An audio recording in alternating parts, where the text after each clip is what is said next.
So now we begin section 3. Section 3 is entitled, What did Srila Prabhupada say about self-love and self-hatred? This is from a conversation in Mayapur, February 14th, 1977. First of all, save yourself.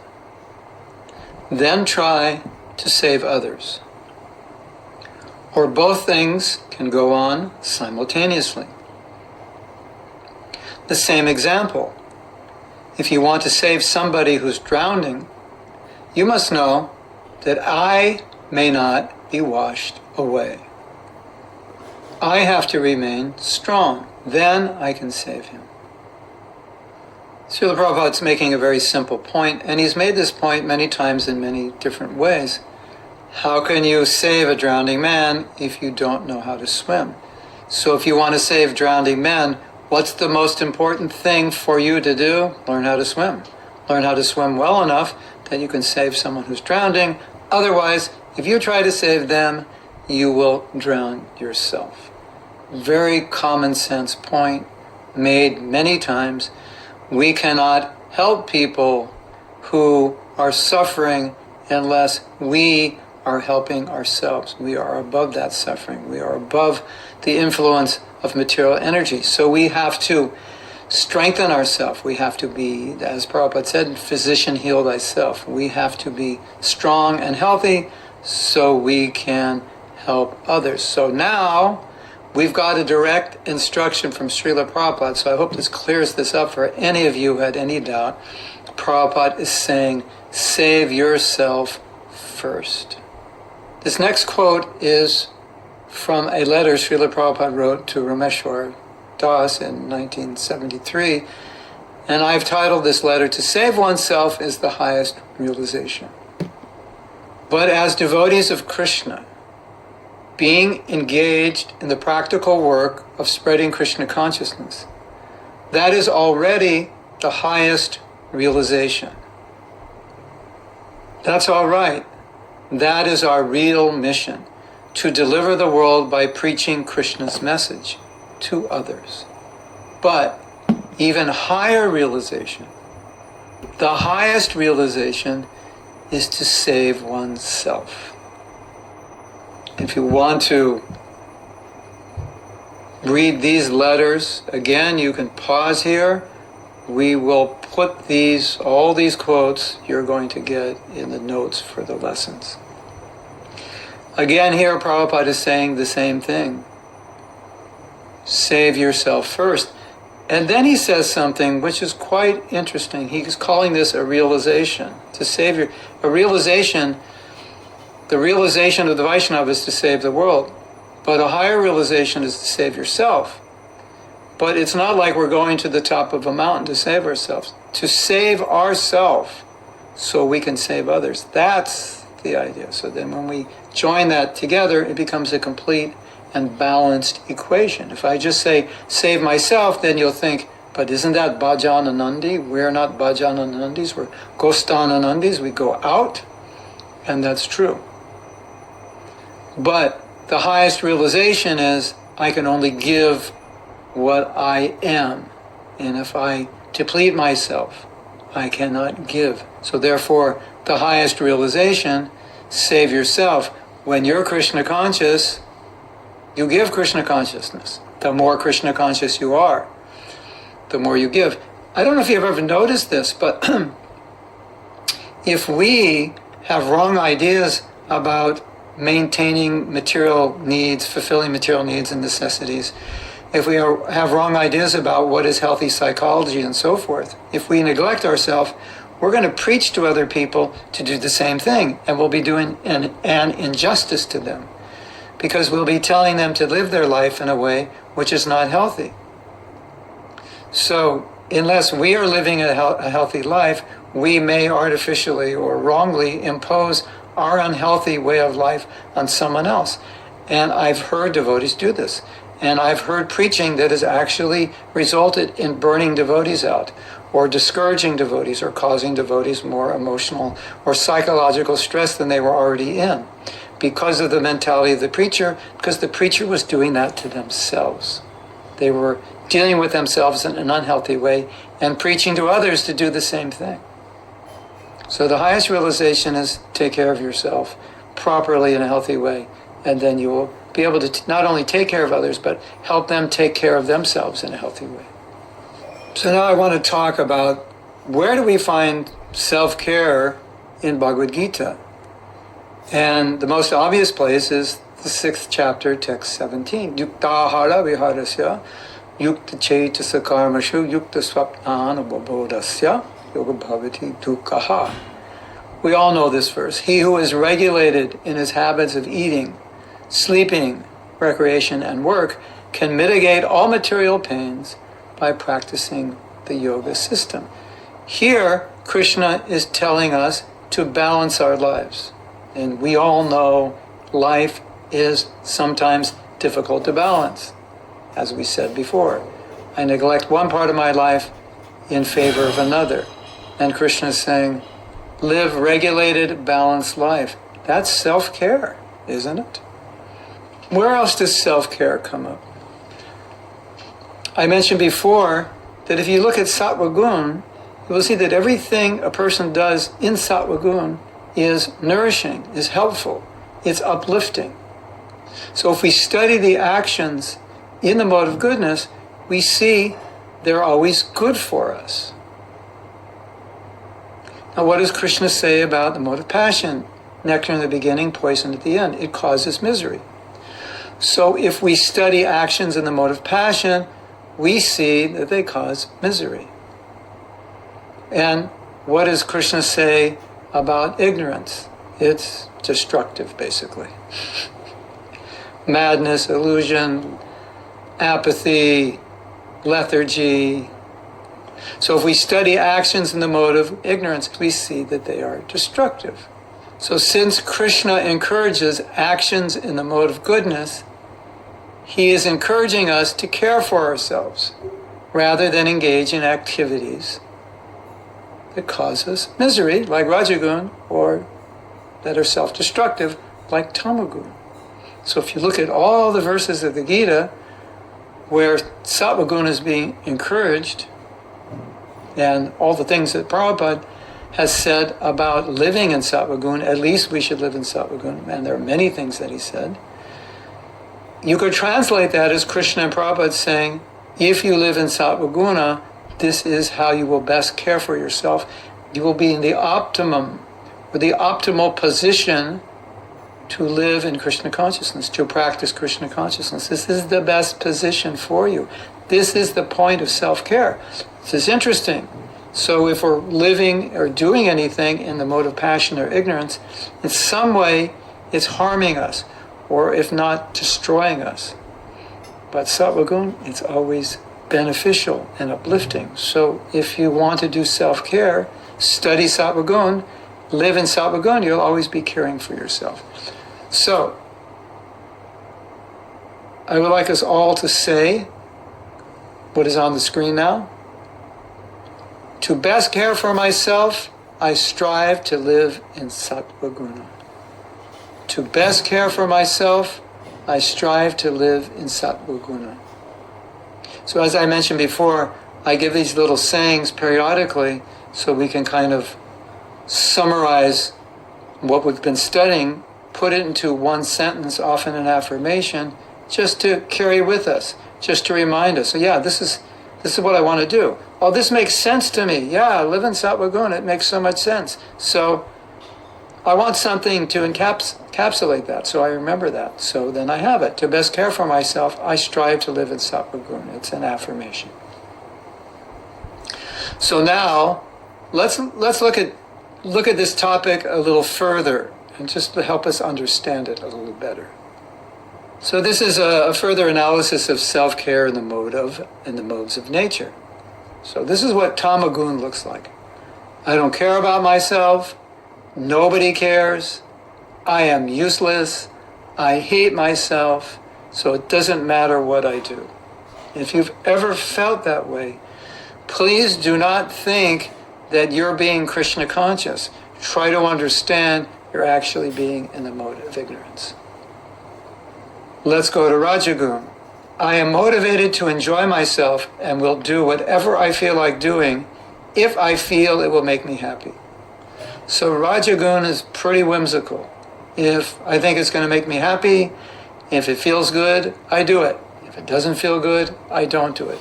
My decisions are not based on intelligence. They're not based on Shastra. That might be based on intelligence, but the intelligence is always working to just give me more and more sense gratification. So Rajagun is very much about accumulation, about sense gratification, about getting ahead materially. And if I like it, I do it. If I don't like it, I don't do it. And the result of that, we know the result of that. Happy for a while, sad for a long while. And what is Sattva-guna? What does Sattva-guna say? What do we say when we're in Sattva-guna? I care about myself because Guru and Krishna care about me, because my body belongs to Krishna, and because I care about acting in ways that bring me closer to Krishna. So Sattva-guna is all about I care. Tama-guna is all about I don't care. And Raja-guna is I only care about my sense gratification. So I think it's obvious for us where real self-care takes place. It takes place living in Sattva-guna. And in Sattva-guna, when we know something is right, we will do it. We will care to do it. It's right, I should do it. It's the best thing. It is the best thing for me, and we do it. In passion, we might know it's the best thing for us, but we may not do it because it doesn't make us happy. And in ignorance, we may know it's the best thing for us, but it's too difficult, or we're too lazy, or there's some problem that gets in the way. So Sattva-guna is the natural platform of self-care. So let's look at a little more about what self-care looks like in the modes of nature. Ignorance says, I know I should, but I can't do it. Apathy and laziness. Passion says, I know I should, but I'll only do it if I feel like it. Self-centered. And goodness says, I know I should, and I will do it. Self-discipline. So now it's time for our affirmation. It's a very, very simple affirmation. I just want all of us to remember this because this is foundational to self-care. I save myself first. Please repeat. I save myself first. And we'll leave this up for a few moments so you can just meditate on it.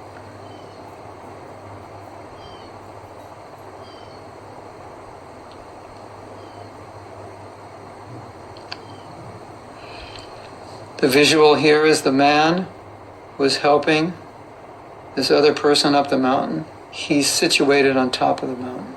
He could only help because he has got up the mountain himself and he's in a stable position. There are two terms we're going to discuss now because Prabhupada has discussed them. This is spiritual suicide and self-hatred, or sometimes referred to as self-envy. And I mentioned to you we were going to discuss what Srila Prabhupada had said about self-compassion, self-love, and so forth. He has spoken a little bit more about the opposite, but we can infer if Prabhupada's speaking against self-hatred or self-envy, then he means we should be self-loving. Although we may not always see the word, but if someone's saying, don't do something which is bad for you, the connotation is do something which is good for you.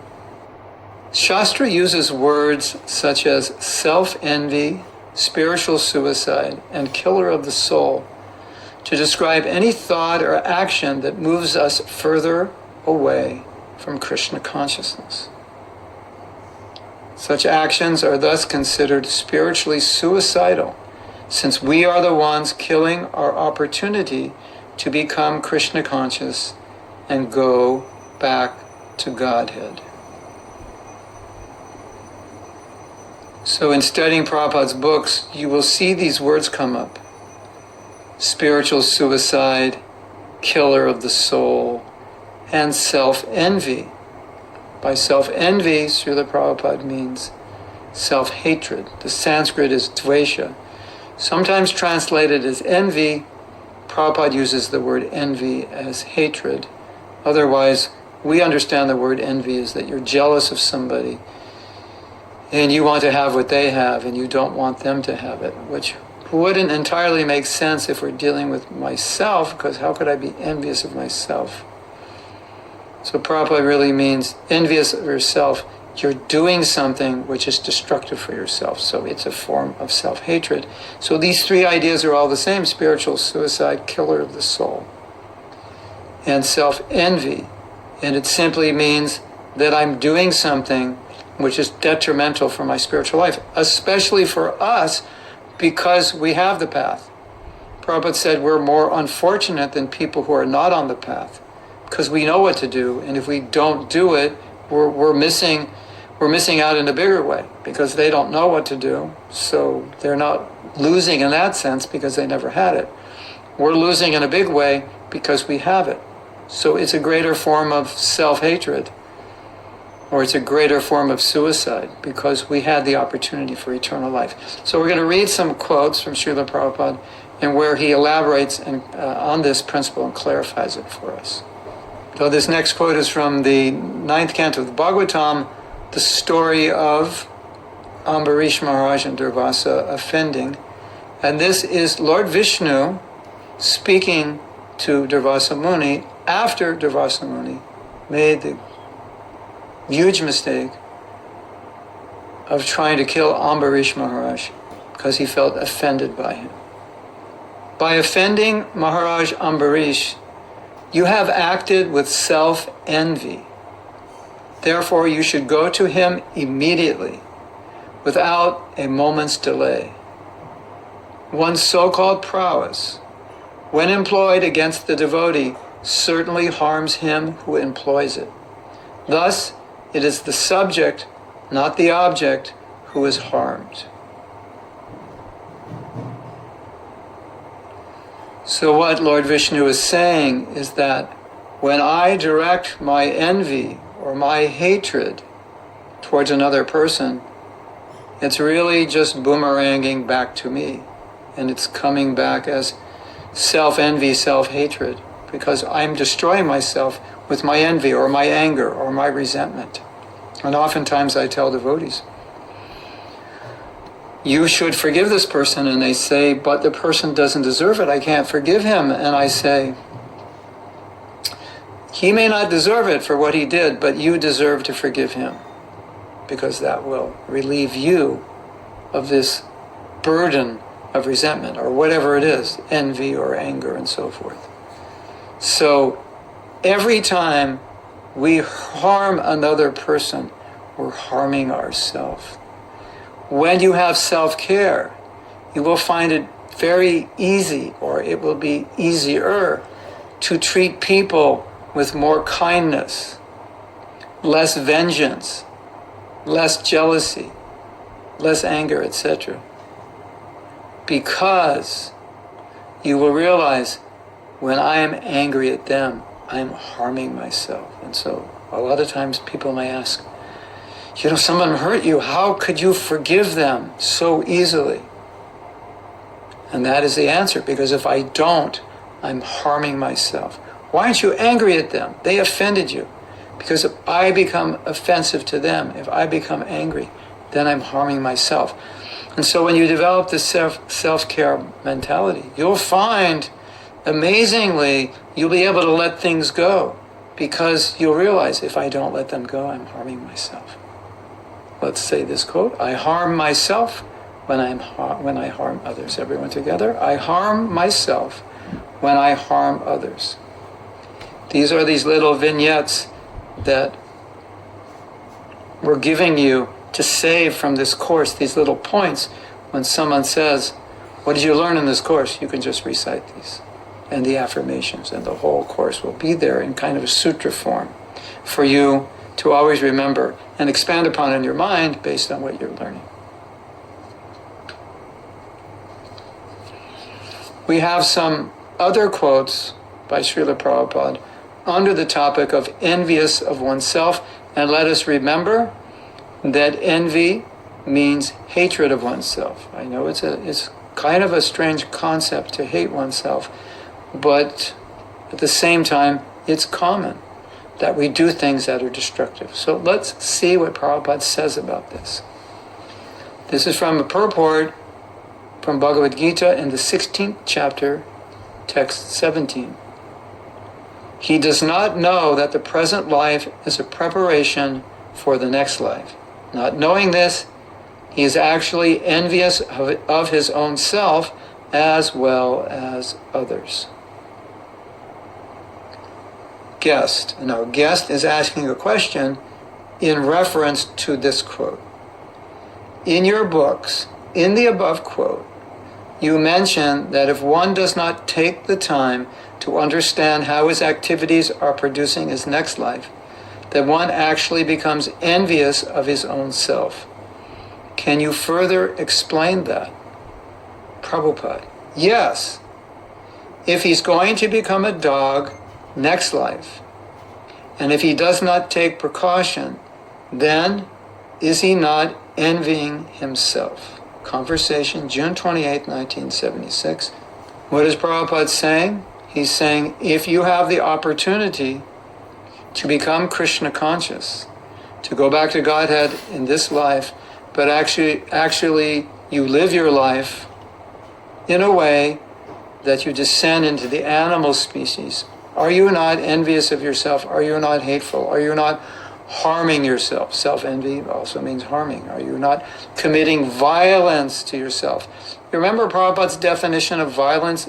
Anything that stops the progress of a person towards Krishna consciousness is violent. So therefore he's saying, you could go towards Krishna consciousness, but you choose not to. Are you not violent to yourself? Are you not committing self-violence? Interesting concept, isn't it? How much we can harm ourselves every time we don't take advantage of Krishna consciousness, every time we neglect our spiritual life, every time we turn our back on Krishna or Guru. We're acting out of self-envy, self-hatred, self-violence, self-harm. Think about it. It's a beautiful concept. We are so conditioned to do things sometimes which are harmful to ourselves, we don't even notice it. If we develop a mood of self-care, we can come to this point where we will only be doing things which are self-loving, self-nurturing, self-caring. Isn't that beautiful? So the next quote is from a darshan, May 13th, 1977, and I've entitled it Spiritual Suicide. So you voluntarily accept this cycle of birth. Don't accept Krishna. Then who can help you? If you have decided to cut your own throat, how can I help you? You'll do it. Whenever you'll get opportunity, you'll cut your own throat. How much I can give you protection. So as we mentioned before, Prabhupada would sometimes say, what can I do? I've given you the opportunity.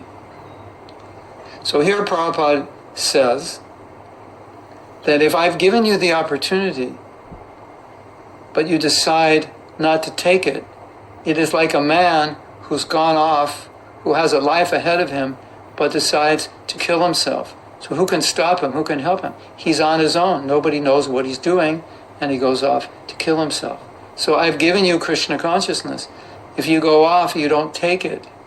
You engage in material life. You're committing spiritual suicide. You're destroying your spiritual life. And there's nothing I can do to help you. And therefore Prabhupada called it spiritual suicide. So it's a concept we can meditate on. Spiritual suicide, neglecting our spiritual life, which is obviously the complete opposite of self-love, self-care, self-compassion. So let's read our little summation of this concept. Even my Guru cannot help me if I am determined to avoid Krishna consciousness myself. Let's say it again. Even my Guru cannot help me if I am determined to avoid Krishna consciousness myself. The next quote I entitled Cheating Oneself. This is from the Srimad Bhagavatam, 4th canto, 23rd chapter, text 28. Any person who engages himself within the material world in performing activities that necessitate great struggle, and who, after obtaining a human form of life, which is a chance to attain liberation from miseries, undertakes the difficult tasks of fruitive activities, must be considered to be cheated and envious of his own self.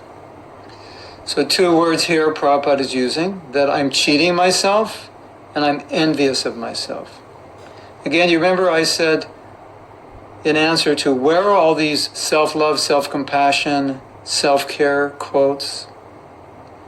When I initially read these quotes by Srila Prabhupada, I saw self-care, self-love, self-acceptance.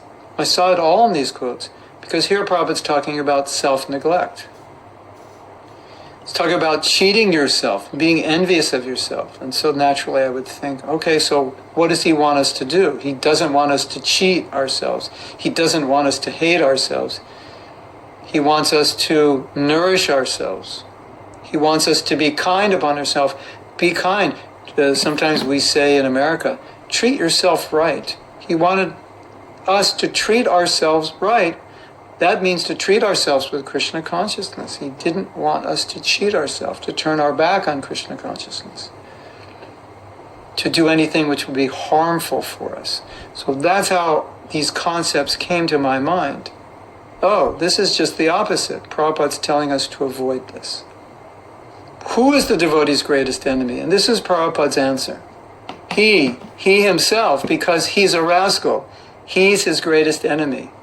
So just get out of this rascaldom and you become your friend. Nobody is enemy. You yourself, you are yourself your enemy. Morning Walk, June 12, 1974, Paris.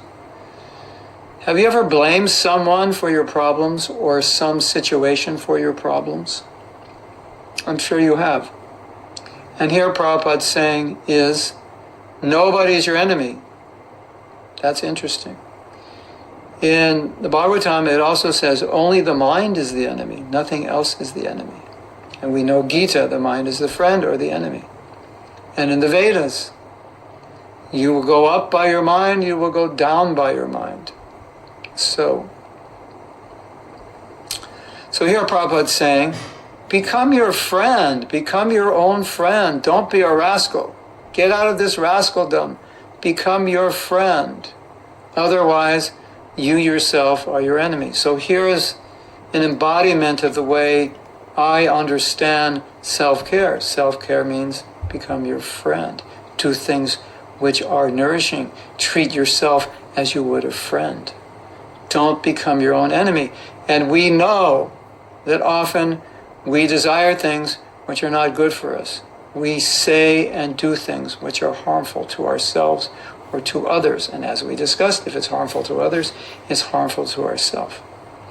So Prabhupada is asking us, be your friend. Give yourself Krishna consciousness. Don't be a rascal and run away from Krishna. Don't be your own enemy. Or as we said, how you treat yourself is most important. You can have enemies around you. You become your friend. You treat yourself well. People may not appreciate you. Appreciate yourself. People may not be kind to you. Be kind to yourself. People may not encourage you. Encourage yourself. You may say, I'm not encouraged. Nobody encourages me. Actually, you don't need anyone to encourage you because you encourage yourself. If you're trying your best, pat yourself on the back. I'm trying my best. This is the best I can do. Good job, Mahatma. You did your best. Encourage yourself. Become your friend. Become your supporter. Now we live with this mind who sometimes says, you're stupid, you're this, you're that. So we're becoming our enemy. And if we are our enemy, then how will we advance, either materially or spiritually? And so Prabhupada here is asking us, don't be your enemy. There's no greater enemy than you.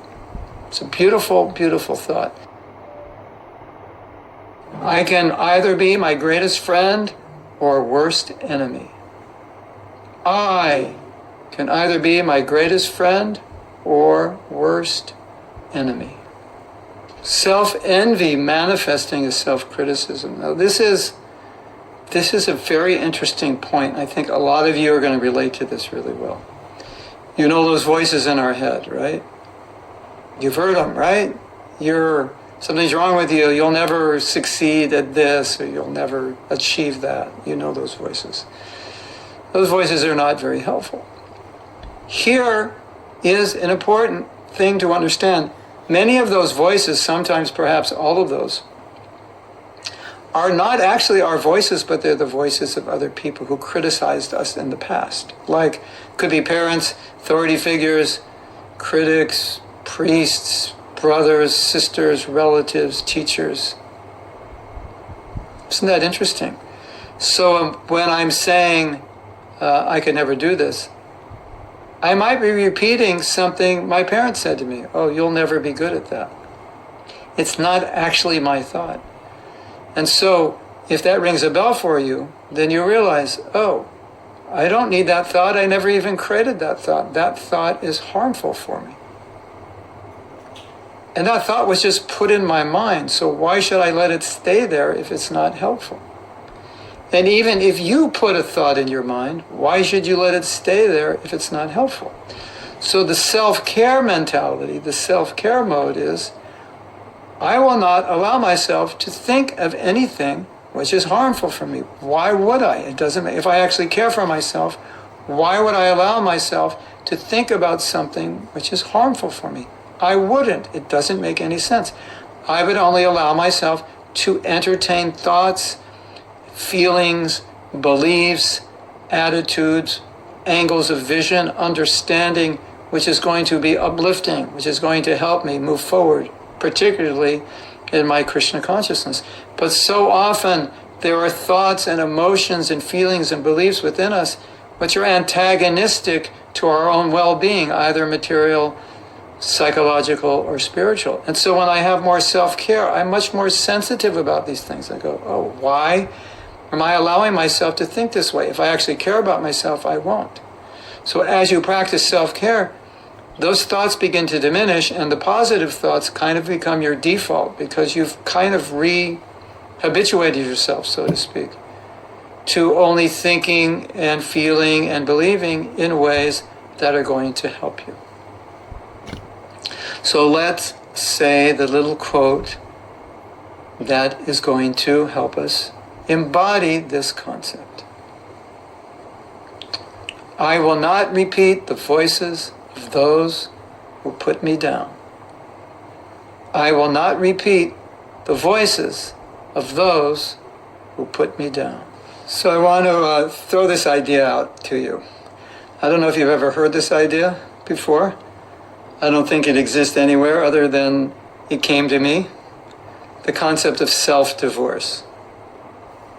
You actually can't, technically speaking, you can't divorce yourself from yourself. So if your self is driving you crazy, you can't go to court and say, take this self away, I don't want to live with them anymore, give them half my things, I'm out of here. You can't do that. That's self, which is the mind, that conditioned mind.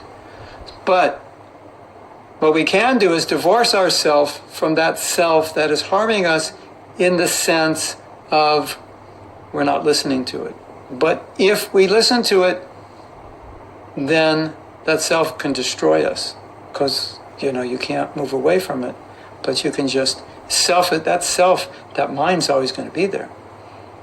But either you can stop listening to it or you can reprogram it so that self is only encouraging you. But just the idea that you can't divorce yourself from that person, it just makes sense. If this is the person I'm going to live with, I should probably start to condition this mind in a way that's helpful. That, as we know, during the pandemic, many people had difficulty, especially the people who were living alone, because they'd never been alone that much. And a lot of them were saying that I really don't like myself. I don't like the way I treat myself. I don't like the way I'm thinking. I'm thinking things I don't want to think about. I'm doing things I don't want to do. So, yeah, and now you're living with that self and you can't divorce yourself. And since you can't divorce yourself, all you can do is divorce yourself from what it's saying, but better, fall in love with that self by creating a self that will support you. So here's a little thought to embody this idea. We can say together, I refuse to entertain any self-demeaning chatter from my mind. I refuse to entertain any self-demeaning chatter from my mind. We end this section with an affirmation, and after the affirmation we will do an exercise for you to embody what you've been taught. Let's say the affirmation, I'll say it, then you can repeat. I trust and respect myself by living in integrity with my values and thus act as my best friend. I trust and respect myself by living in integrity with my values and thus act as my best friend. So now it's time to do an exercise to reflect on what we're learning and see how this relates to you in your life. And you're going to get these questions sent, as part of these lessons, but they're up here on the screen also, in case that's better for you. But at least I can explain them while they're on the screen.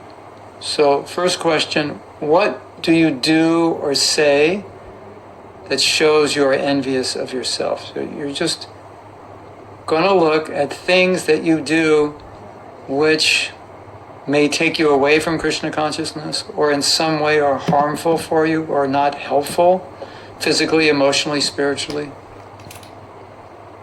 How does it manifest? We want to isolate it because sometimes we don't see it. And when we see it, then like, oh, so when it happens next time, I'm being envious of myself. I shouldn't do this. How, maybe you spend too much time on social media and you just thought, oh, it's not good for me. But now you think, actually, I'm hurting myself by doing this. So I'm actually engaged in self-hatred or in some form of spiritual abuse to myself. The next question, what do you do or say that shows you are out of integrity with your values? So specifically our Krishna conscious values. Because self-care, as we said in the affirmation, means to be aligned with our values. If this is what I believe, I should do it. If this is what I say, I should do it. If this is what I say I believe, I should do it. If this is what it says in the scripture, I should at least try to do it. So try to think about things you're doing which are out of integrity with your values. And one way you can do this is look at yourself as if you were looking at another person. Think about what you do, but try to see yourself as if that person you're looking at yourself is somebody else. What do they do? And that way you can look and think, oh, but I do that, but I really don't believe in that. Why am I doing that? We did this exercise in the forgiveness workshop where you write down your values, what you believe. And then you write down in another column what you think people would believe your values are just by observing your life. You can't tell them what they are. They would have to guess what your values are by observing your life. And a lot of devotees found that the values they thought they had were not their values because what their life showed was something different. So you can think about, what does my life show in terms of my values? Does it show that I'm aligned with those values? The things, because oftentimes I think I'm aligned and I think I believe them, but I don't. And I'm not aware of it. People outside can see it. I can't see it. So if I can back off and look at myself as if I were another person, or imagine how other people see me, it gives me a more objective view of whether or not I'm in integrity with what I believe. And the last question. This is a beautiful question. What could you do to be more self-loving and whole? So now that we're starting to see what self-care is, you could start thinking, well, what would be some activities that are more self-loving? It could be simple, like exercise or diet change, or spending more time in study, or spending more time at the temple, or spending more time with certain issues that are brewing up inside of you that have never been resolved, or certain courses that you really feel are important for you to study and take. Or it could be anything that you're not doing that you would like to do or could be doing that could nurture you. And so this will be very important, because now you can begin thinking in positive ways. What are some positive things that would be more self-caring that I can do? And of course, this question is going to come up throughout the course, and you will be able to see that throughout the course. You'll be able to get ideas about how to be more self-caring throughout the course.